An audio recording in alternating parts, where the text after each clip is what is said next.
Thank the Minister and recognize the member from Coquitlam-Millardville. Thank you, Honourable Speaker. I am pleased to rise in the House today in response to the throne speech in this spring 2015 session of the Legislature. It is always an honour and a privilege to stand here as a representative of the citizens of Coquitlam-Millardville. My community is a suburban community that was once considered a francophone rural mill town.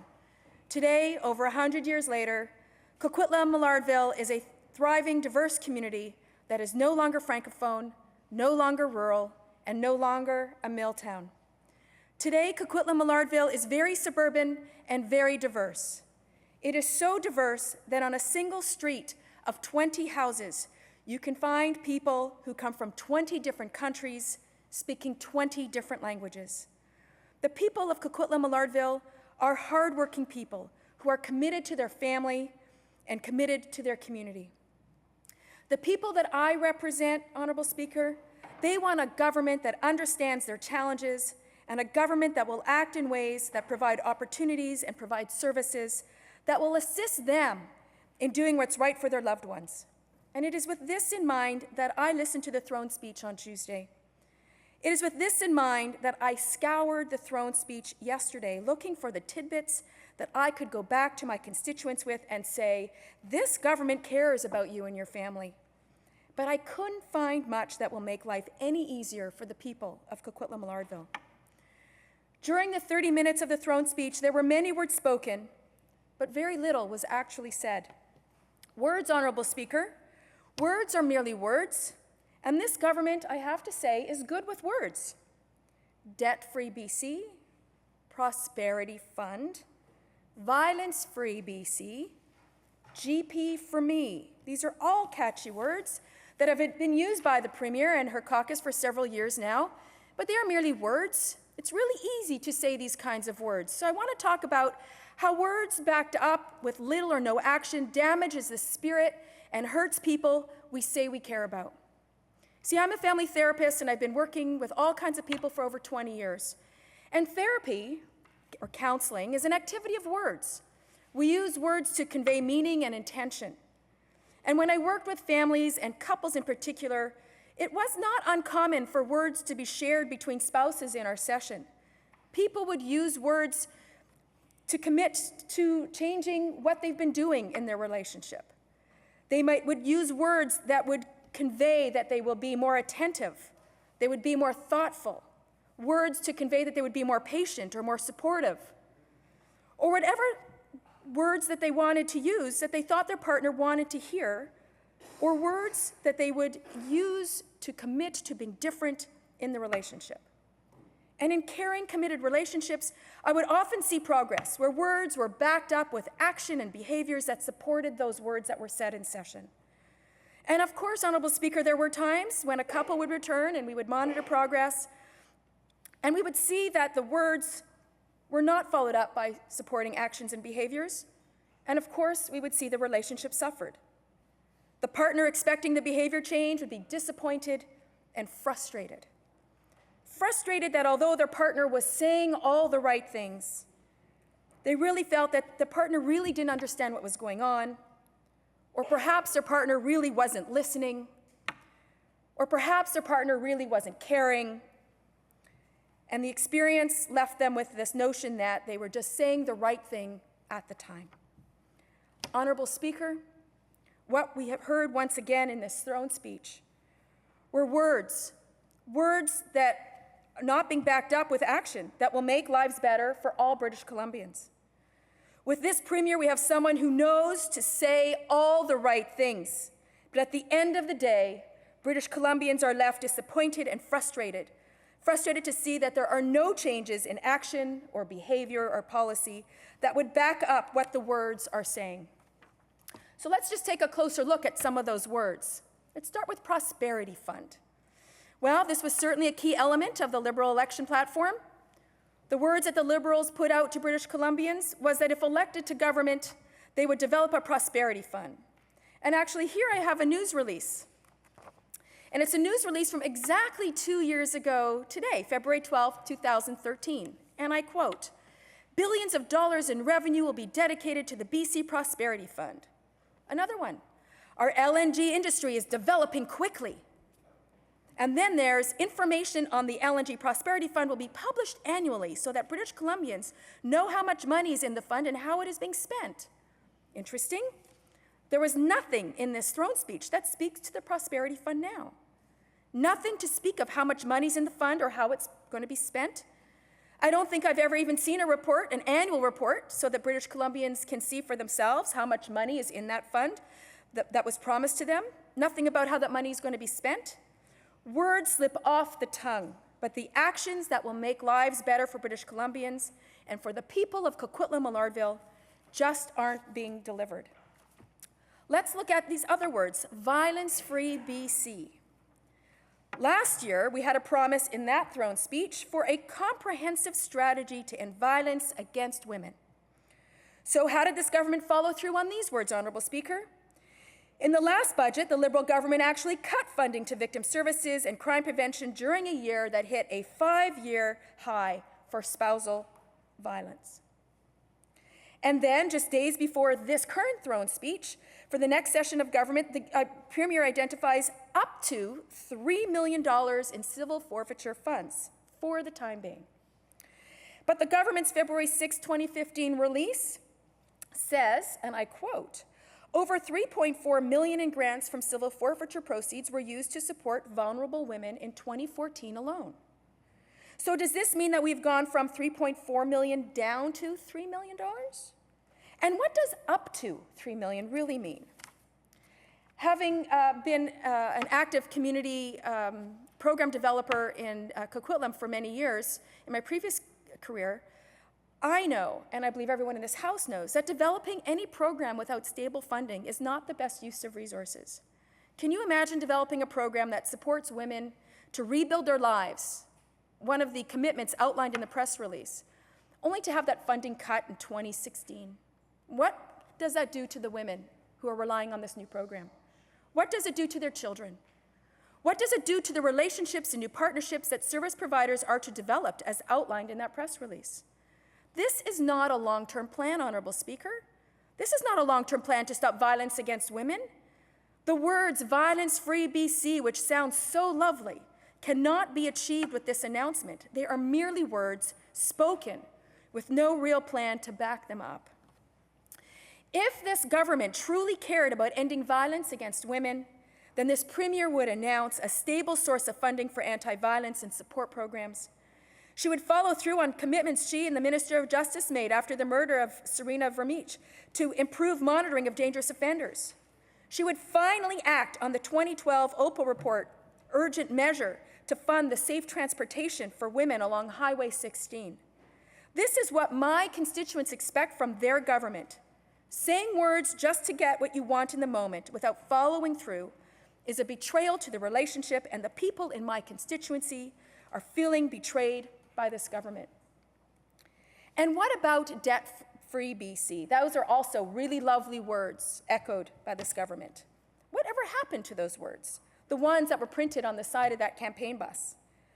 The Liberal government says it's committed to debt management, but it is the government that has had the fastest increase in debt in BC's history. In March 2011, the provincial debt was $45.2 billion, and here we are 4 years later, and it's estimated that we will have a debt by the end of the fiscal year of over $63 billion.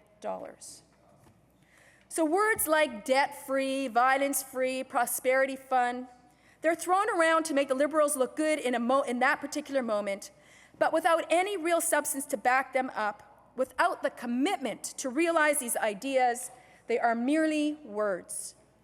With this government, words get bandied about because they sound good, but to people, words are commitments. They are commitments to the people of Coquitlam-Millardville. They are commitments to the people of British Columbia, and this government is not living up to its commitments it has made over the years. So what am I hearing from my constituents? What's life really like for them these days? Honourable Speaker, I'm hearing that life is getting harder. Increases to MSP, hydro, ferries, bridge tolls, ICBC rates, all hidden taxes that are paid by everyone regardless of income. All these hidden taxes are making it difficult to make ends meet. The people in my constituency, as I'm sure it is for people throughout this province, are feeling nickeled and dimed everywhere they turn.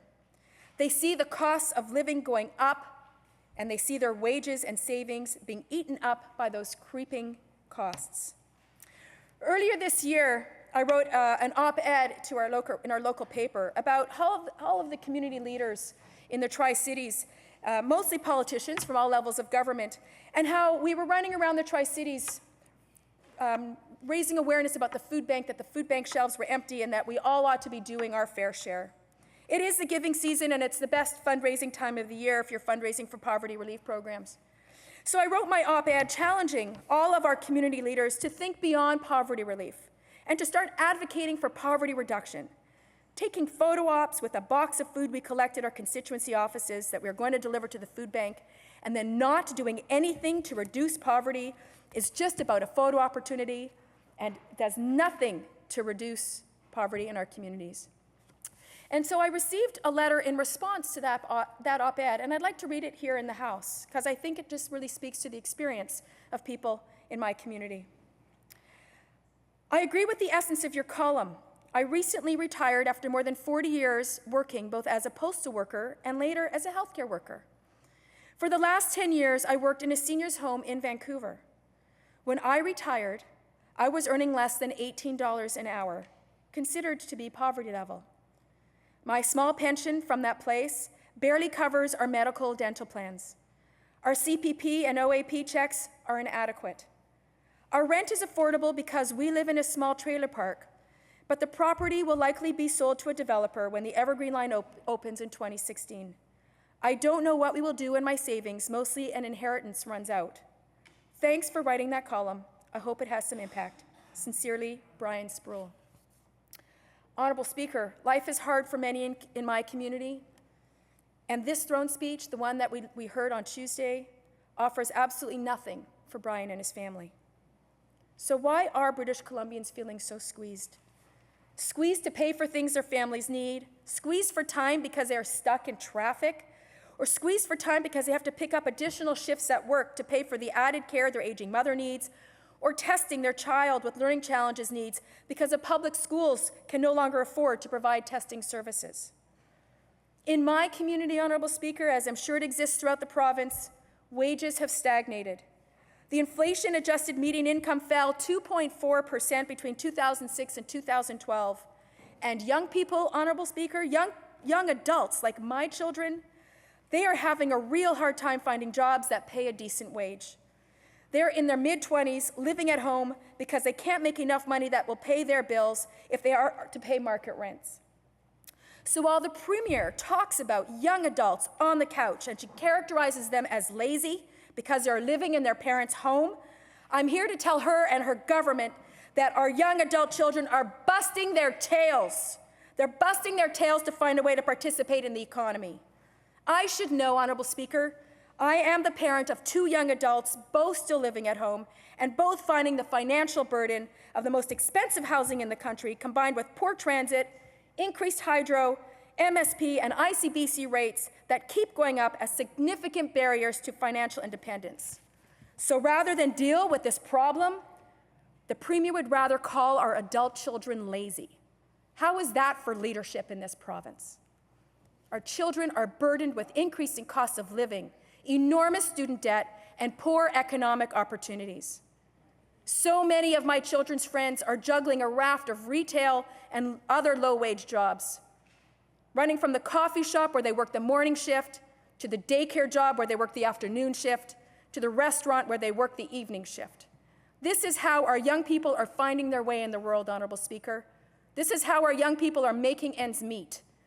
This is what awaits them after they finish post-secondary school. So while the Premier chastises my children for living at home, I'm here to tell her that they are hardworking young adults who want what their parents had, and that this government is not helping.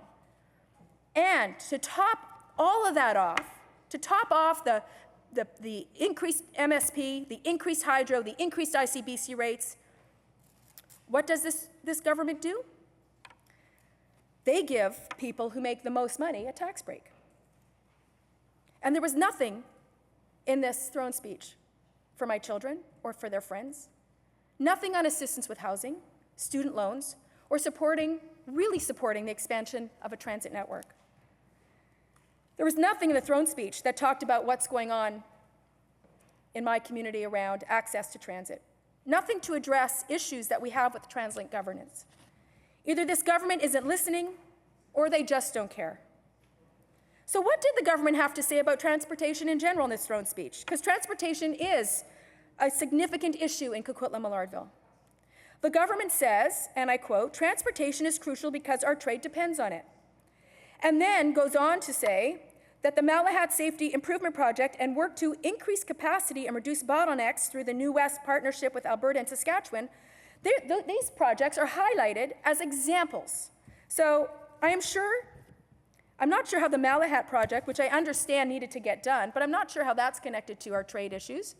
But I can tell you that if this government were really committed to making transportation corridors more efficient by increasing capacity and reducing bottlenecks, they would have at least announced a commitment to provide funding for transit infrastructure ahead of this plebiscite. If this government were really committed to opening up transportation corridors, they would do more than just say they will support a yes vote. This government, a government that claims to want openness, transparency, and accountability, would hear what the people in the Lower Mainland are saying about TransLink. If this government truly wanted to work collaboratively with the mayors, if this premier really wanted to work collaboratively with the mayors, then she would hear what they are saying, and this throne speech would have said a thing or two about how this government will support their work by fixing the governance mess that is TransLink. I am certainly hearing from my constituents in Coquitlam-Millardville that supporting this referendum is hard to do because they don't trust TransLink to be responsible and accountable stewards of their hard-earned tax dollars. If we had a government who was paying attention and cared what people were saying, we would have heard in this throne speech how this government plans to change TransLink's governance, how they plan to change this governance structure, a structure that this government set up years ago.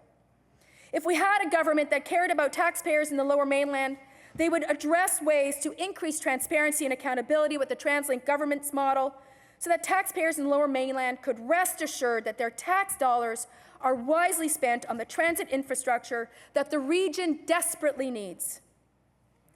So what else have I been hearing from my constituencies last few months that would help inform this government so that they can chart a course for the future? I've certainly been hearing about the underfunding of education. And what did we hear in the throne speech on that? We hear about the development of 3 offshore schools and some mention of, and I quote, "bringing some of the best thinking and learning from around the world to BC students, teachers, and parents to make sure our children are ready to inherit the world." I do recall seeing a lot of promotion about this on my Twitter feed, about the Focus on Learning Forum. Not sure that there's really going to be money behind it in the budget to move this forward. And this grand plan doesn't speak to how to help children who aren't succeeding in today's classrooms. And of course, I have a few letters from my constituents to read into the record, because I think it's important that this government hear what real people are saying about their real problems.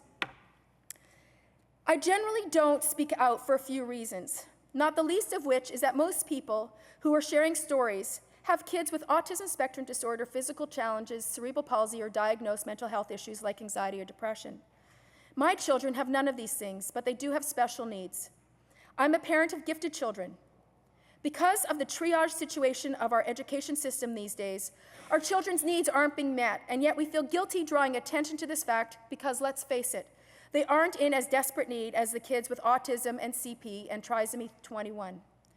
My eldest is in 5th grade and testing in the 99th percentile. He is applying to the MAC enrichment program. He had no enrichment until last year, despite his 1st grade teacher identifying him as one of those to watch for the challenge program. My middle child is in 3rd grade, and he is in no man's land. Despite him being sent to the challenge center in earlier years, the system offers no place for grade 3 kids who are suspected of being gifted but haven't yet been assessed. He is the kid who finds things boring because he intuitively already understands what his class is being taught, and he has for years. Luckily, he had a great teacher and principal who have singled him out for a bit of special consideration. My daughter, well, I don't know if she's gifted or not, but she will be fine no matter what, because even at 6, you can tell she will achieve what she wants. This is what it's like for my children. Regards, Christina Lee. I have another one, a little bit more heartbreaking. I think you know that I have a daughter gifted with learning disabilities. She has definitely struggled with less and less help available in secondary school. At her current high school, she was told she would be funded for her gifted program or for her learning support, but not both, even though she has both designations. And she was excited to pursue the gifted program at the start of grade 10 last year. She was an honor student and in an accelerated gifted education program. With the lack of support available last year, she started to struggle, and we asked to ensure her recommended accommodations were being made. She was told that we had to advocate for these accommodations. As things got worse, we asked for further testing, as her last tests in the district were 8 years earlier. But we were told that given her continued high performance, she could not be prioritized for support or updated psych testing to further understand learning difficulties. 2.5 months later, she failed the class. Starting out again this year with marks in the high 90s, she got the flu and missed a week of school. No support available to understand missed work. Now she's in danger of failing math. She was achieving 90% last year and mentoring fellow gifted students. What a travesty. Last district paid learning testing was in 2005. We paid privately for testing in 2009, but we no longer have the means for private testing since I am disabled and no longer able to work. If she doesn't have updated testing before going into grade 12 provincial exams, will she qualify for accommodations? Without accommodations, they will not see what this longtime honor student is capable of. Without doing well in those provincials and without updated documentation of moderate level learning disabilities, how successful is university going to be? Will she just give up? Alexander Graham Bell, Edison, Da Vinci, so many gifted people also have learning disabilities. Are we returning to the dark ages even though we now know how to unlock the skills of these students with appropriate technologies and support? But we are too underfunded to do so. Bottom line, yet another student who is being failed because classroom teachers are too stretched, there are too few specialist teachers remaining on any given staff. Resources to get extra help are a moot point without the staff to identify and apply the expertise. Within 7 months, an all honors student drops to failing one, then 2 courses before she can qualify for help. And which other students now lose out because my daughter finally won the waiting to fail lineup and gets help? The system is bleeding to death. Teachers are demoralized and burning out. Students aren't succeeding where they once did, all due to underfunding in the system. Thanks for listening. Laurel Lawson. Honorable Speaker, on behalf of the constituents of Coquitlam-Millardville, I am deeply, deeply disappointed with the content in this throne speech. The words on the campaign trail and in the announcements that get made at regular intervals don't speak to a government that lives up to its words. And these words that we heard on Tuesday are more of the same, merely words, words without commitment. Honorable Speaker, in light of this, I would like to move the amendment standing in my name on the order paper. Be it resolved that the motion, we, Her Majesty, most dutiful and loyal subjects, the Legislative Assembly of British Columbia, in session assembled, beg leave to thank Your Honour for the gracious speech which Your Honour has addressed to us at the opening of the present session, be amended by adding the following. And that the Legislative Assembly of British Columbia regrets that the families in the province have seen their wages fall as they pay more for their basic services, while the government gives a break to the highest 2% of income earners. Regrets that the government has failed to meet its commitment that all British Columbians will have access to a general practitioner by 2015. Regrets that seniors still do not have flexible options for home care or assisted living. Regrets that young people in the province face uncertain job prospects as the government has bet on one sector rather than working with businesses and workers across BC to reach their potential. And regrets that the government will not fulfill its commitment for at least one LNG pipeline and terminal online in BC by 2015. Honour, I'd like to speak to the amendment. Proceed. Thank you. Honourable Speaker, I mentioned a while ago about work as a family therapist, and when the relationship would be challenged because someone in the partnership wasn't true to their word or not able or willing to live up to their commitment. Honourable Speaker, when this would happen, we would find ways to heal the relationship, and I spent 20 years helping people find ways to come together, and this amendment speaks to that. When we don't follow through, it can be due to a range of reasons. Sometimes we weren't authentic in the moment. We just put words out there because they sounded good in the moment. Sometimes we make commitments truly believing that we can follow through, and then we can't. And sometimes we make commitments because we think that's what others want to hear, but we really know we can never deliver. Regardless of the reason, it's important in the relationship to own up, to take responsibility, and to demonstrate regret at not being able to deliver as promised. So in this amendment, I identify a number of ways that the throne speech can be amended to accommodate these failures.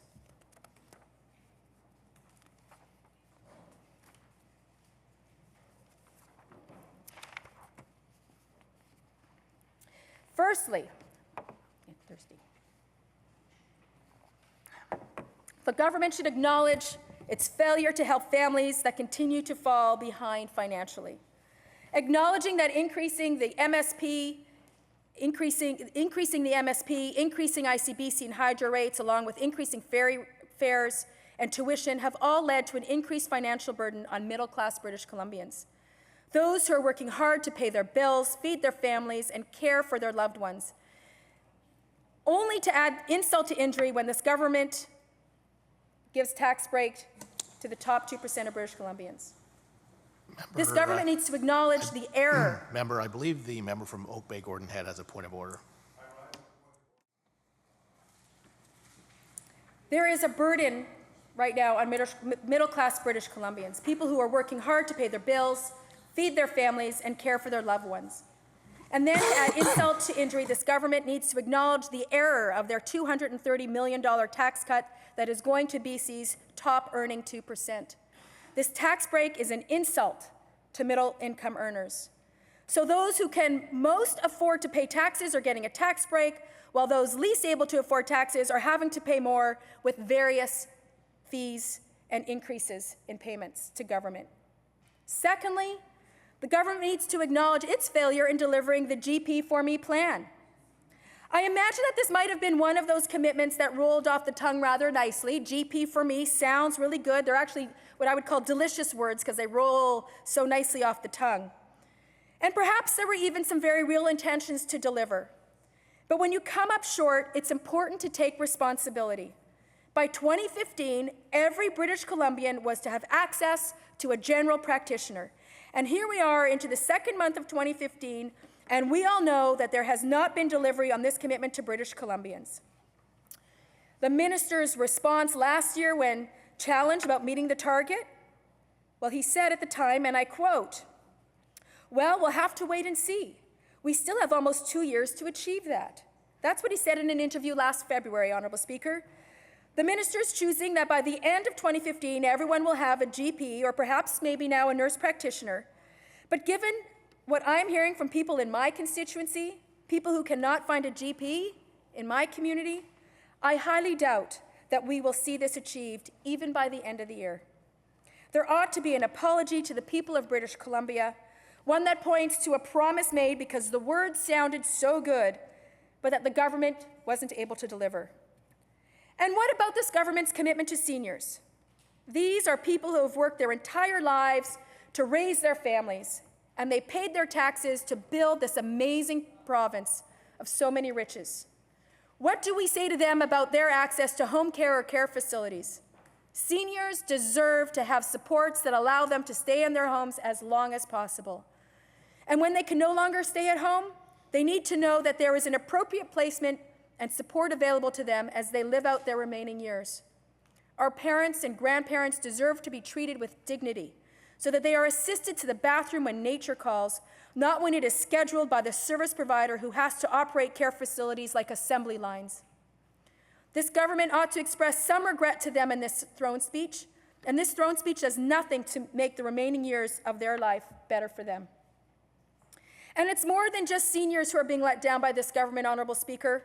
This Liberal government ought to apologize to our young people who face difficulty accessing education upgrades and uncertain job prospects because this government has bet on LNG to the exclusion of other sectors. And as a result, job prospects for young people are compromised. Just this morning, I read in our local paper, the Tri-City News, I read an article about how this government's policy to start charging for high school upgrades is impacting young people in my community. And I quote from the article, "Tri-City College and university-bound students who have already graduated but still need to upgrade English 12 and Biology 12 or other high school credit courses are signing up in droves to take advantage of free tuition before provincial funding runs out May 1st. The article goes on to note, among the hardest hit by the change in government policy may be young adults from 19 to 25 years of age who are still trying to get their careers established and who may require additional high school courses or need better marks to get into university or college. This group currently makes up about 30%, or 154 of the 473 students who have so far enrolled for high school credit courses with continuing education this spring." End quote. Honourable Speaker, after May 1st, the school district will have to charge students for upgrading courses directly. This was previously funded by the province, and the school board hasn't yet determined the cost for these courses, but estimates that the charge after May 1st will be in the neighbourhood of $500 or more per course. Even our children are getting hit with new fees so that life is harder for them under this Liberal government policy. This government's behaviour of nickel and diming British Columbians is making life harder for average, regular folk, people like my children, people like my neighbours, people like the constituents who live throughout Coquitlam-Mallardville. And top earners in this province, well, they get a tax break. And what about those job prospects? Those 100,000 jobs that were supposed to be coming to our children and our communities with LNG? The government put all its eggs in that LNG basket, and they are coming up with bupkis. Nothing. Nada. What should this government have been doing instead? This government should have been working with businesses and workers across BC so that all sectors could reach their full potential. So how does this government talk about what it's going to do now that gas prices have dropped and they see the 17 LNG plants they told us would materialize not likely to happen?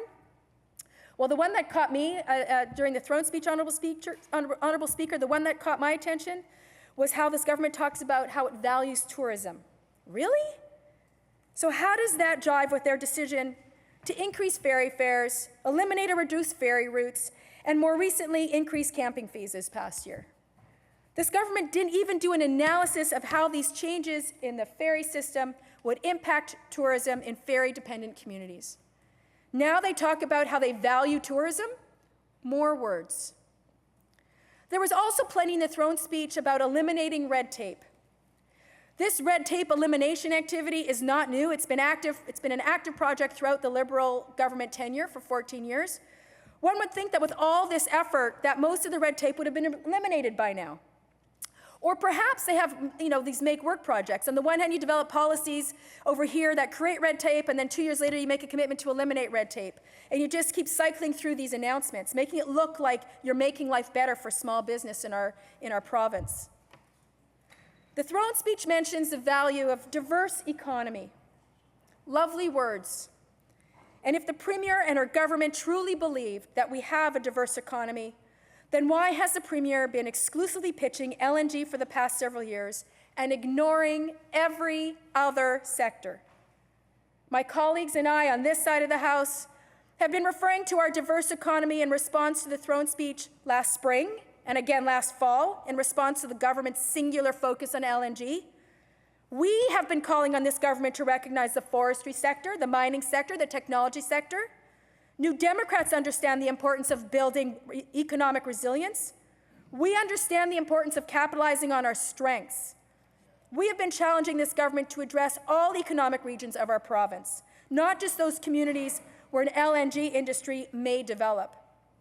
British Columbians know that we have a diverse economy, and this government has just woken up to that. Or perhaps another explanation, Honourable Speaker, is that things aren't going so well on that LNG front. So perhaps they should distract from that promise they made to the people of British Columbia and talk about the rest of the province. Perhaps British Columbians won't notice. Regardless, this government needs to own up to the fact that they have been ignoring every other economic sector in this province, and furthermore, This government needs to own up to the fact that their commitment to have LNG up and running, to start filling those coffers in that prosperity fund, just not going to happen like promised. This Liberal government said there would be at least one LNG pipeline and terminal online in BC by 2015. It's 2015, Honourable Speaker, and we still don't have a single commitment. That promised prosperity fund, words that sounded so good during the campaign, in the moment, words used in order to get elected, were not grounded in reality, and this government, keen to get re-elected, said what it needed to achieve that goal, just like some of the spouses I have seen in counseling sessions, saying what they think the other spouse wants to hear, but not being able to deliver. This is the stuff that results in disappointment and can shatter relationships.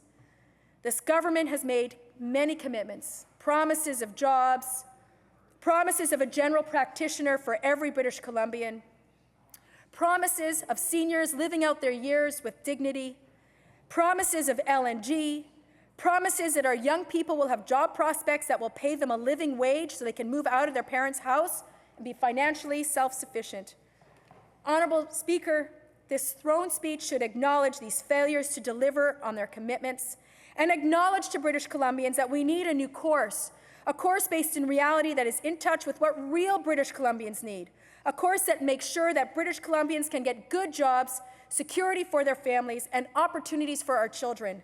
That's the British Columbia that my constituents and all British Columbians deserve.